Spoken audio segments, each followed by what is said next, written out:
Шейкър по Радио Пловдив. Шейкър по Радио Пловдив. До 10 сме на 632 400, код за Пловдив 032.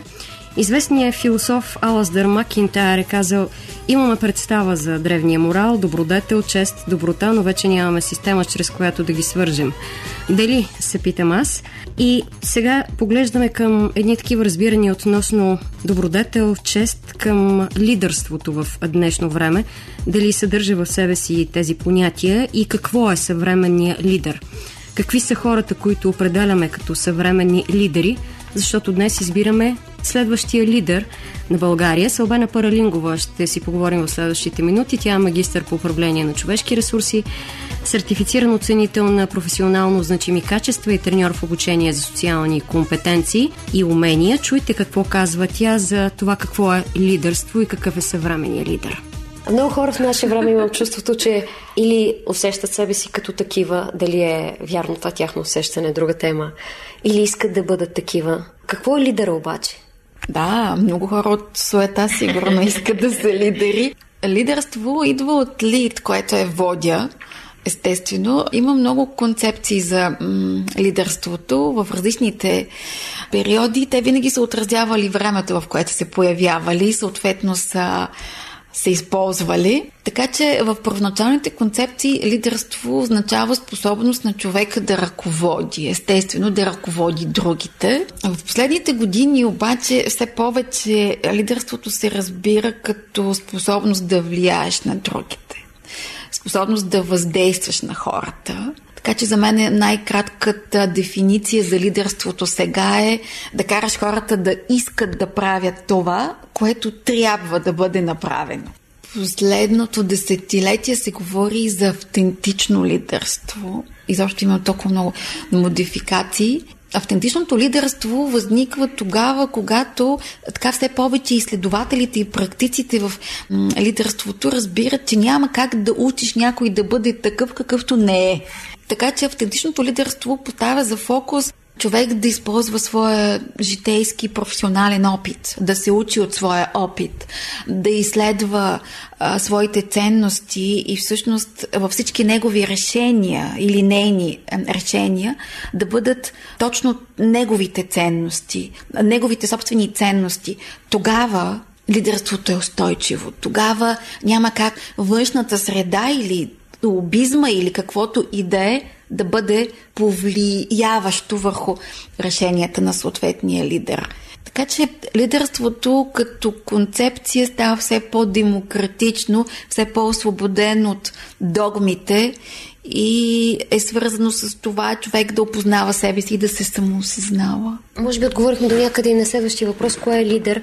Аз, докато говореше, си зададох въпроси за формалните и неформални лидери, защото го има и този момент.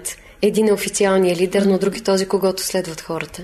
Знаеш ли, в бизнеса, аз имам там най-много поглед последните години, все повече за менеджери, т.е. хора на ръководни позиции, се назначават хора, които така или иначе са лидери в екипа, т.е. хора, които екипа слуша и имат въздействие върху него. Не случайно последните години най-ключовите менеджери в екипа са тим лидерите, т.е. това е тяхната позиция като титла. Така че очевидно бизнеса, т.е. сферата, където трябва да бъдат най-видими резултати, трябва да има резултати от лидерството, използват това, че следва да съвпадат формалния и неформалния лидер. Има една дефиниция на това как да разберем дали срещу нас стои менеджер или лидер. Тоест, дали срещу нас стои ръководител, който се определя като такъв заради позицията или заради човек заради качествата си. Според тази дефиниция, когато срещу мен стои менеджер, аз разбирам, че той е важния. Ако срещу мен стои лидер, аз разбирам, че аз съм важния. Очевидно лидерството успява да така много елегантно да постави в центъра на фокуса другите, а не себе си. Така, очевидно много работа се иска с егото. И понеже днес избираме следващия президент на България, следващия лидер, да чуем още малко от Албана Паралингова за съвременното лидерство, за егото, за поведението, за качествата на човек, за промяната и съвременната парадигма за лидер. Слушаме Албана Паралингова. Знаеш ли, миналата година четох едно изследване, което за мен беше много интересно. То изследваше как се променя емоционалната интелигентност с растежа в мениджърската позиция. Значи, емоционалната интелигентност е способността ни да разбираме нашите емоции, да можем да се справяме с тях и съответно, тъй като сме наясно с тях, да разбираме емоциите на другите. Оказва се, че хора с най-висока емоционална интелигентност са хора на средни мениджърски позиции. С нарастване в позицията, най-странното беше, че емоционалната интелигентност намаляваше. Очевидно, с растежа в иерархията и с нуждата от по-стратегически поглед, практиката доказваше, че хората са по-скоро менеджери, а не лидери. И всъщност лидерството е нужно там, където си в най-пряк досег с хората. Не казвам, че тази зависимост е правилна. Самото изследване доказваше парадокса на това, но това показва реалността. В контекста на лидерството за мен трябва да говорим за нещо, което е важно и нещо, което много ни обягва. Ролята на ролевия модел. Няма как да си лидер, независимо на какво, да казваш какво трябва да се направи, какъв трябва да бъде човек, а ти самият да не правиш това. Една американска консултантска компания беше разказала за свой проект в бизнес организация, където след няколко месеца работа с топ менеджера, тъй като организацията е в период на огромна организационна трансформация, менеджера събира своите ключови менеджери и казва: аз правя така и така, не правете това. Така че ролевия модел за мен е много важен, но ние много го изпускаме. Сега се сещам, спомена и Америка и американците. Mm-hmm. Знаем кой си избраха те за президент. И това някои хора ги очуди, други не. Но от гледна точка и на лидерството и като специалист по човешки фактор, най-общо ще те нарека, как ги виждаш ти нещата? Несериозната Хилари, а по-скоро Доналд Тръмп, който, да, добър бизнесмен, доказва качествата си, но пък няма политически опит и той е малко тип шоумен. Доналд Тръмп го припознах преди години, когато прочетох една негова книга заедно с Кийосаки. Защо искаме да си богат, мисля, че беше. Така много ми хареса бунтарът Тръмп тогава. В предизборната кампания ми беше трудно да открия бунтара сред шоумена, но пък знаеш ли, ние никога не знаем какво ни е спестила съдбата, в крайна сметка, и съдбата и историята. Вчера, може би, прочетох една мисъл на Изабел Алиенде, която и в контекста на Тръмп ме накара да се замисля. Та мисълта гласеше, че този наш свят винаги ще има нужда от бунтари, авантюристи, аутсайдери, от хора, които задават въпроси, огъват правилата и поемат рискове.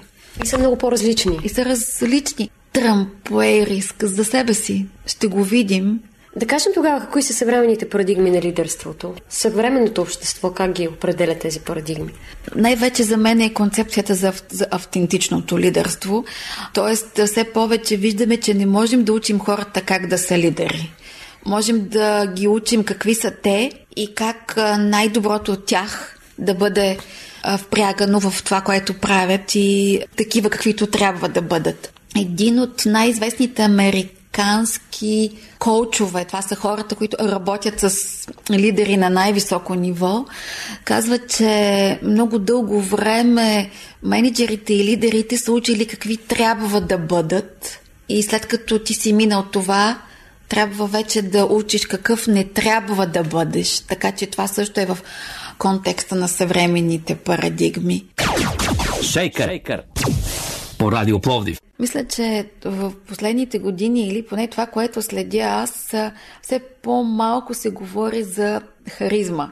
Защото ако си автентичен, ако това, което говориш, идва отвътре от тебе, ако говориш това, което мислиш, а мислиш това, което е в контекста на твоите ценности, на всичко, в което вярваш, т.е. ако ти си цялостен, ти няма как да не грабваш, няма как да не повлияваш хората, т.е. ти си харизматичен. Така че онова харизматично лидерство, което е едва ли не дадено свише или хората се раждат като такива, мисля, че все повече остава на заден план. Което означава ли, че можем да... Аз и като предварителен въпрос ти го зададох това, когато коментирахме темата, че в една книга го срещнах. Имаше една част, в която пише, че човек, ако е освоил добре вербална, невербална комуникация, има необходимата информация, умения, опит и така нататък, може да изиграе харизмата. Да изимитираме харизма. Ако харизмата е способността да омагьосваш хората, способността да ги караш да те слушат, даже и да не искат да направят това, сигурно може. Аз по-скоро пак ще се върна на ролевия модел, защото според мен той е ключов за харизмата. Има една притча. Една майка отива при местният учител, местния мъдрец, очевидно той е местния лидер, и казва, че иска той да посъветва нейния син да не пие часи с захар. Мъдрецът я поглежда и казва: добре, доведи го след една седмица. Тя така се позачудва, но идват след една седмица, изчакват опашката. Мъдрецът вижда момчето, дава му някакви съвети и накрая казва: и да пиеш часи без захар. Майката изчаква да мине целия ред и все пак не се сдържа и казва: кое беше важното? Защо трябваше цяла седмица да мине? Имаш ли нещо специално, ритуално в това нещо? Мъдрецът я поглежда и казва: не, допреди седмица и аз пиех часи без захар. Нали се сещаш, че няма как да убедиш някой, ако ти не правиш това, което смяташ, че... Не си го пробвал, не си минал през него. Не си минал през него.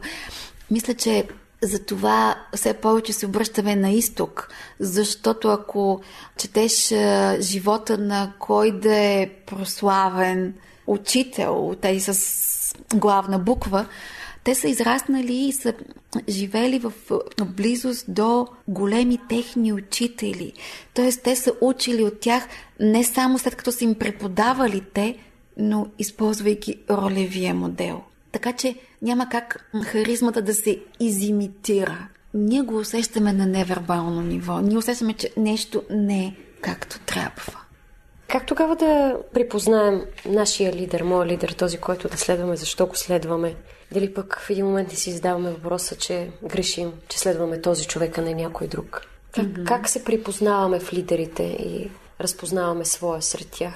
Ето това ни е най-екзистенциалният въпрос, как да разпознаем лидера, учителя. Скоро си говорих с едни колеги, с които така заедно преминахме една специализация по йога и всеки от нас, оказвайки се на различно ниво от своя си път и изпитвайки съответните трудности, защото имаш трудности по пътя, си даде сметка, че срещайки с определен учител, който за дълго време припознава като свой гуру, като свой лидер, той оставя на заден план себе си, своите нужди и своя вътрешен глас. Според мен, истинският учител, истинският лидер е този, който поставя въпросите, но отговорите си търсим сами, който не ни насажда отговори. Не случайно е толкова разпространен коучинга.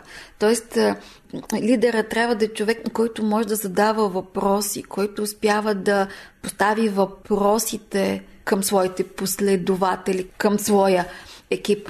Оттам нататък хората би следвало да идват с отговори. Така че ако моят учител, моя гуру иска аз да заглуша моя вътрешен глас, или аз действам така, защото смятам, че той е прав, той е по-знаещ и така нататък, бих вече бягала през глава. Последните години си давам сметка, че общувам с хора, които са по-компетентни от мен, които са определено по-напред в дадената област, но избирам да общувам дълготрайно с тях, именно защото ми разрешават да бъда такава, каквато съм. Не е нужно да слагам маска, да влизам в граници. Имам пространство с тях, общувам в пространство и то си е мое. Според мен така трябва да разпознаваме лидера.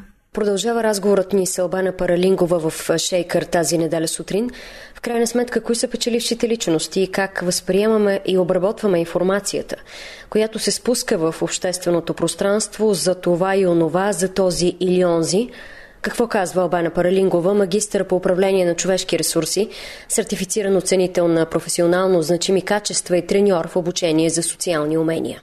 Според мен печелят хора, поне в моята работа, и аз като излизам пред една аудитория, се старая, ако нямам отговор, да кажа не знам. Това изисква сила. Много повече сила, отколкото да завуалираш нещата, и още повече, ако си говорим за автентичното лидерство, ако аз не знам и нямам отговор и се опитам да облека нещо в цифри, в статистика, окей, добре, аз мога да се аргументирам, но няма ли хората да разберат, че аз не знам? Има хора, които прекрасно слушат. В период, когато ще правим избор, нашите сетива са изключително отворени и ние сме доста критични. Добре, как мислиш тогава, че ние приемаме и обработваме информацията? Информацията, която се спуска в общественото пространство за един или друг човек, нещата, които прави. Сега знаем, че ние не сме в тия неща и няма как да ги разберем отвътре. Дали стоят така или по начина, по който ни се представят. Дали човек все пак може да бъде заблуден лесно, съвременният човек? Има едно от най-новите изследвания, аз мисля, че с теб сме говорили за разговорната интелигентност. Една така моя американска колежка беше оповестила едни изследвания, според които когато лидера, когато човекът, който е начело, говори с доста по-категоричен глас и така нататък, но агресивно, той активира точно нашите подкорови базисни центрове, свързани с оцеляването. Нашите центрови на примати. Активира мисленето бий се или бягай. Колкото повече посланията му са меки, логични, балансирани и така нататък, те активират нашата кора, нашите доста по-нови мозъчни центрове и всъщност толкова повече се свързва с нашата вътрешна мъдрост и съответно на членовете на екипа. Смея да твърдя, че в нас самите има... Ние си имаме много тих глас. Това е точно нашата интуиция, нашата мъдрост, която е много добър наш водач. Тя е толкова тих глас, че ние трябва да се спрем и да я слушаме. И тя е част от невербалната комуникация, за която с теб сме говорили. Обаче Толе казва нещо много интересно. Той казва, нашия ум вдига твърде много шум. И в този шум са крастите на всички останали по социалните мрежи, всички критики, всички хейтове и всичко част от това полезно критично мислене. Може би, ако се спрем и си чуем нашия тих глас, ние си имаме нашия вод. И той не следва да зависи от това какво мислят другите. Така че аз съм много за тишината. И активността и тишината развиват нашия ум. И това вече е доказано. И ние пак ще си направим избора.